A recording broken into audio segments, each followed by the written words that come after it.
Hi guys! Just to let you know, I have a promo of another podcast that I would love for you to listen to playing at the end of this episode, so please stay tuned until then.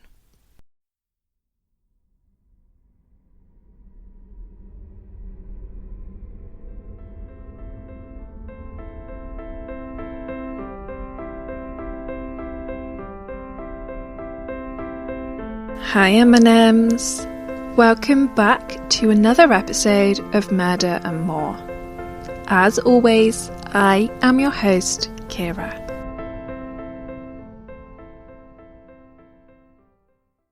Killers and potential serial killers love to keep secrets. They use these untold truths to taunt the police, to ensure the pain of families continues for their own gratification.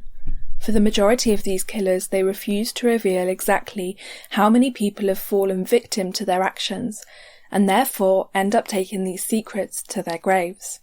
Subsequently, the nightmare the families of their victims and potential victims are living never come to an end. They never receive the peace and justice they deserve. On the evening of Thursday the 8th of October 1987, 29-year-old factory manager Shirley Banks went missing sometime after 7:40 p.m. while shopping in Broadmead Centre in Bristol. It's believed that she was taken from a multi-storey car park along with her orange Mini Clubman, and we're able to place a rough time on when Shirley was last seen because of a Debenhams receipt that placed her in the shop at 7:26 p.m. So we know she went missing soon after this. Shirley had agreed to meet her husband, who she'd not long married, for a drink in Bristol at about 7 p.m. So when she failed to turn up, Richard went around to other bars to see if he could find her, just in case maybe one of them had got confused about where they were supposed to be meeting. Failing to find his wife, Richard went home, but there was still no sign of her there.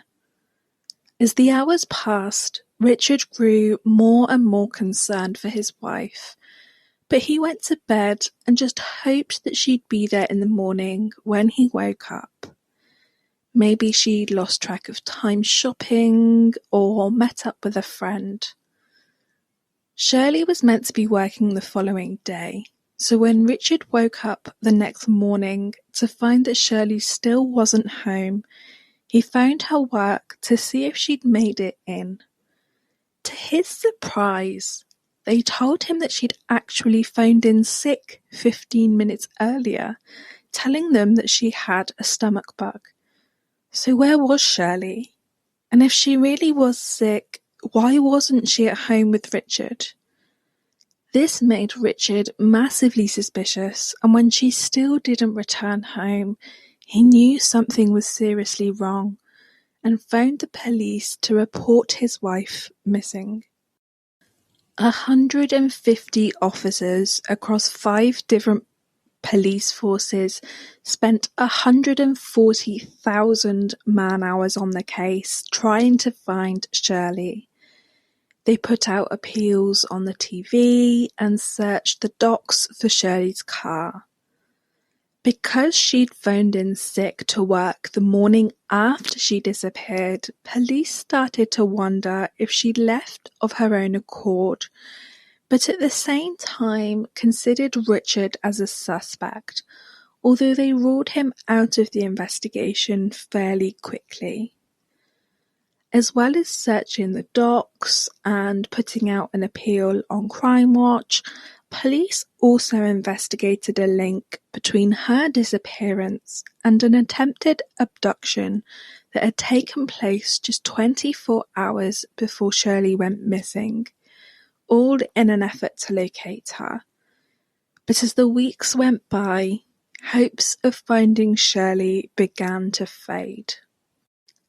On the 29th of October, 33-year-old John Cannon was arrested in Leamington Spa in relation to another incident. John had assaulted a shop assistant at knife point at a dress shop, and 2 passerbys witnessed the incident, so they chased him and phoned the police. While John managed to evade police for a while, they eventually found him along with a knife and a bag with blood on, and found that his hand was bleeding. They arrested John and quickly after found his black BMW near the shop where he'd committed the assault, and inside the car they found rope and an imitation handgun. But these weren't the only things they found in John's car. They also found a briefcase in the glove compartment, and in that briefcase they found a tax disc which belonged to Shirley Banks. They then found Shirley's car in a lock-up garage in the block of flats John lived in at the time in Bristol. John was in a station in Warwick, being interviewed for the attempted robbery in Leamington Spa at the time of these finds. So police bailed him out, and then Bristol police immediately rearrested him in regards to the disappearance of Shirley Banks. As soon as the media found out that John had been arrested, they immediately linked him to the disappearance of Susie Lampley, which I told you about last week. The media also leaked John's criminal history. Now, John had a lengthy criminal history, which I will dive into in a second, but first I just want to point out that as far as I can tell, John didn't have a bad upbringing, which I feel is quite common among people that go on to be career criminals. John Cannon came from a middle-class family. His father was an engineer, and he attended school until he was 15. He was in the Navy for 3 months before working as a salesman at his father's company. By all accounts, John was a normal boy from a normal family. Despite this, as I said, John had a lengthy criminal record, which consisted of 1 count of indecent assault against a woman in a phone box in Erdington, Birmingham, in 1968 at the age of 14. Early the following year, John robbed a petrol station and then a clothes shop, both at knife point. In the clothes shop, he tied up the shop assistant's mother with tights and raped the shop assistant whilst threatening to stab her baby. John Cannon was convicted of this assault in June 1981 and served 5 years of an 8-year sentence at HMP Bristol before moving to London. When Susie Lampley disappeared in 1986, John was on day release from a hostel. But I'm not going to go into her disappearance, as I covered it in depth last week, so if you haven't heard it and want to know more about her disappearance, you can go back and listen to episode 14. John's MO was to pretend to be a West Country businessman. He would ply women with flowers and chocolates, and then attack them when they rejected him. John had an affair with a solicitor while he was living in Bristol, and when the affair ended in August 1986, he threatened her and her family. 10 weeks after John was released from prison for the rape of the shop assistant, he once again raped a woman at knife point in Bristol, which he was linked to by DNA from his semen. John was arrested for this attack, but provided an alibi, and the forensic evidence against him wasn't strong enough to convict. The first DNA profile was inconclusive, but when tests were run again in 1988, there was a definite match proving he was the attacker. Police also unravelled his alibi, finding out that he travelled from London to Bristol the day of the attack, and Reading is on the railway line between the two cities, proving he had the opportunity to commit the assault. John was adamant that he had nothing to do with Shirley's disappearance and claimed that he'd gotten the Mini from a man at an auction, but he had no alibi for the day Shirley went missing. A taxi driver contacted police to say that at about 2 p.m. the day after Shirley disappeared, a woman had called and asked for a taxi from John's address, but when the taxi driver arrived, John told him there was no one at the address that needed a taxi. Not long after this, John borrowed a Hoover from a neighbour and was seen cleaning out his car. John's movements after that, between about 3 p.m. and 7 p.m, are unaccounted for. Police brought Julia Holman to the station, who had escaped being abducted by a man just the day before Shirley went missing.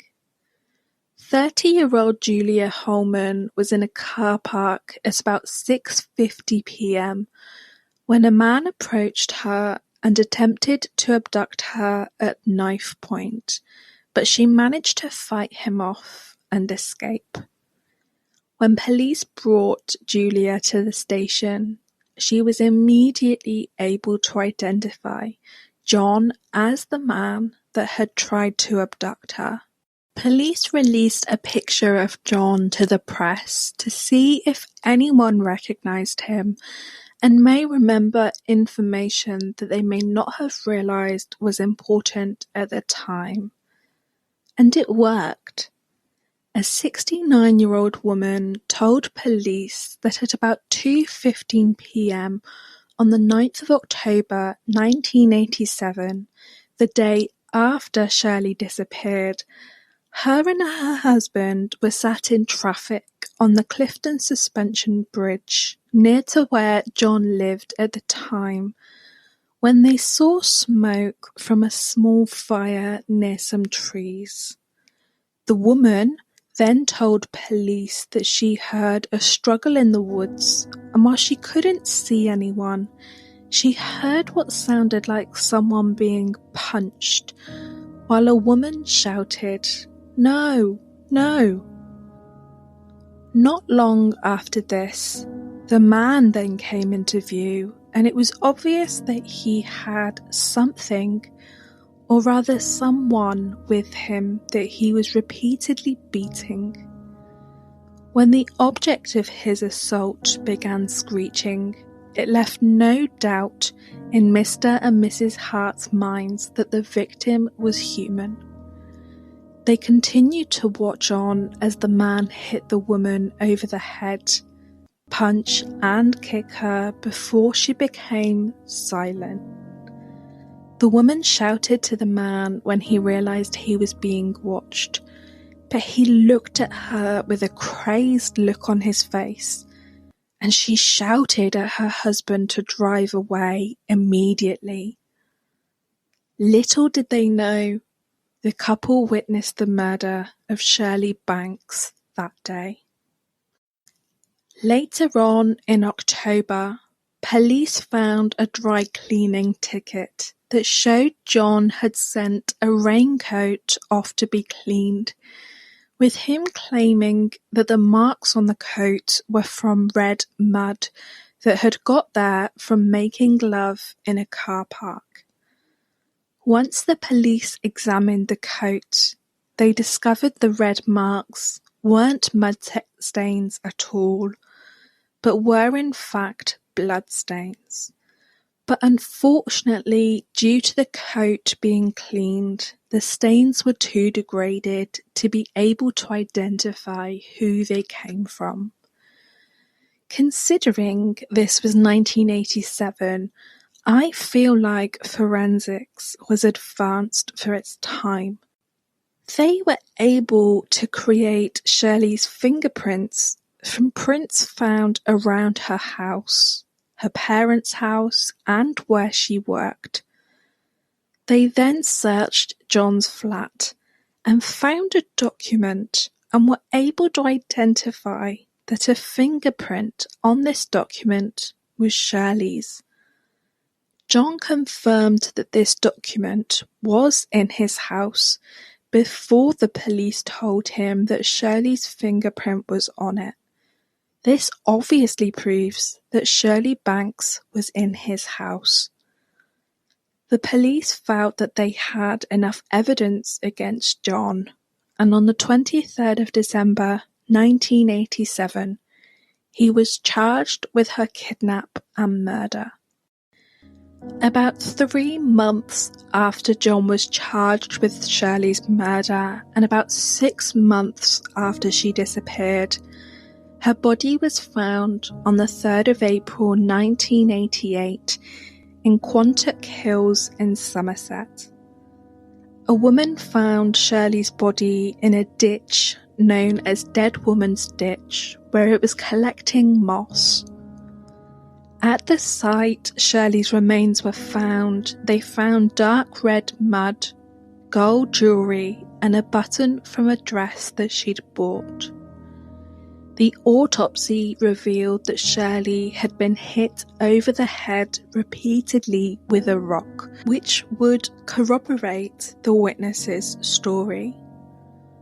Police believed that Shirley had been held at John's house overnight, possibly with a sexual motive, and then forced to phone in sick the following day before he murdered her.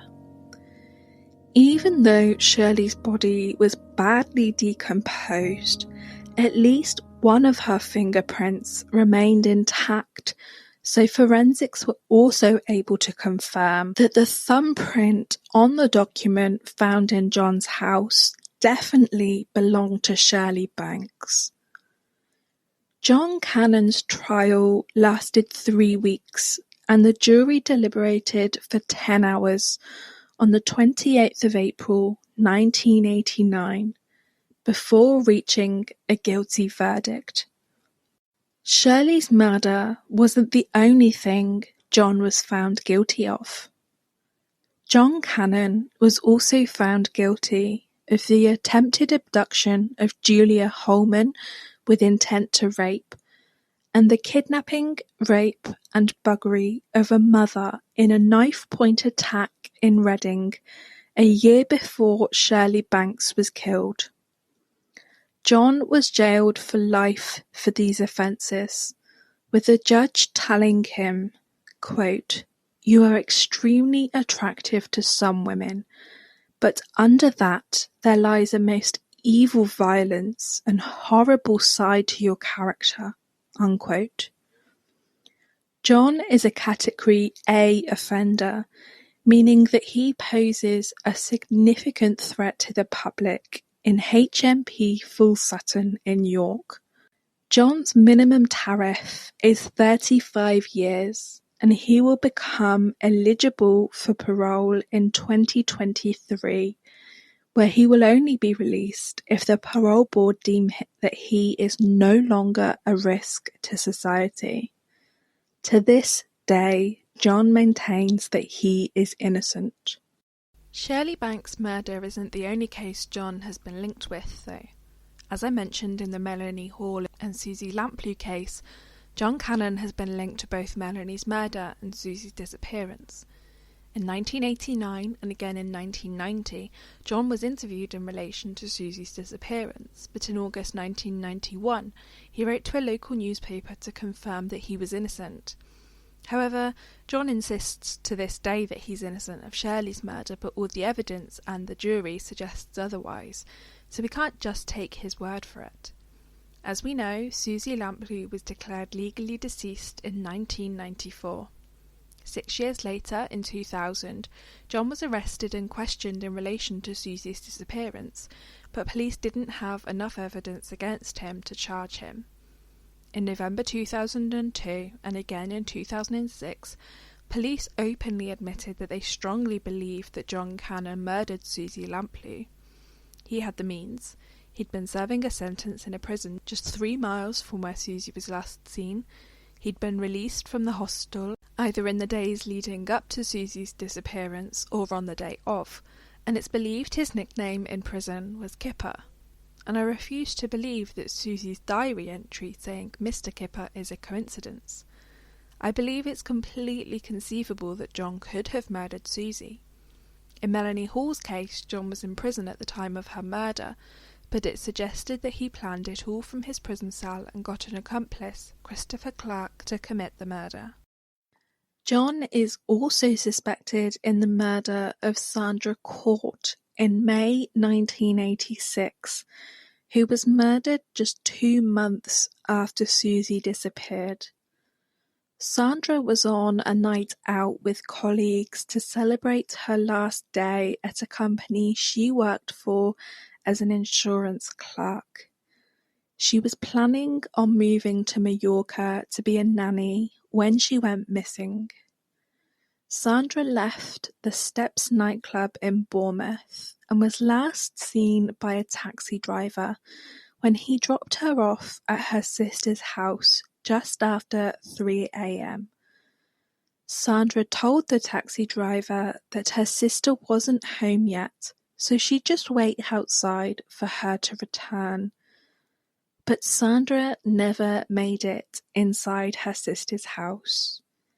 Instead, the following day, a group of teenagers found her body in a water-filled ditch in Christchurch, very similar to the location Shirley Banks' body was found. Some of her belongings were found nearby, and one of her shoes and other personal items were found off a road, suggesting they may have been thrown from a car as it was driving. An autopsy concluded that Sandra had been strangled to death. Sandra disappeared from just outside Bournemouth, and a pay and display ticket proved that John was in Bournemouth with a friend the day she went missing. So again, it's entirely conceivable that he played a part in her murder as well. Now, I don't know if we will ever know for definite who murdered Melanie Hall, Susie Lamplugh, or Sandra Court, but as always, if any of you have any information relating to any of their murders, please contact your local police station now, in person or by phoning 101. Alternatively, you can contact Crime Stoppers anonymously by either filling out a form online or phoning them on 0800 555 111. Let's get these families the closure and justice they deserve.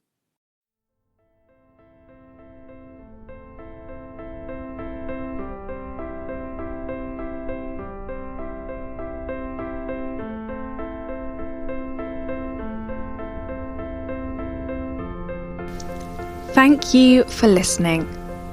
Don't forget to head over to Apple Podcasts to leave a rating and review, and Patreon to consider becoming a patron of Murder and More. To interact with us, you can follow us on Twitter and Tumblr at Murder and More, Instagram at Murder and More Pod, and Facebook at Murder and More Podcast. To view the sources and pictures for this episode, head over to www.murderandmorepodcast.wordpress.com. Have a great week, and I'll see you all next week for another episode.